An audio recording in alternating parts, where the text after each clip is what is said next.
हातकणंगले तालुक्यातील माणगाववाडी इथल्या यल्लमकुडी माळ भागामध्ये गावठी दारू तयार होत असल्याची माहिती कोल्हापूर स्थानिक गुन्हेन्वेषण शाखेचे पोलीस निरीक्षक रवींद्र कळमकर यांना मिळाली होती। त्यानुसार त्यांच्या पथकानं आज पहाटे छापा टाकून त्या ठिकाणच्या 2 हातभट्ट्या नष्ट केल्या।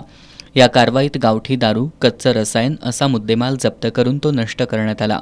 मोपेड आणि अन्य साहित्य असा 96,200 रुपये किमतीचा मुद्देमाल हस्तगत करण्यात आला।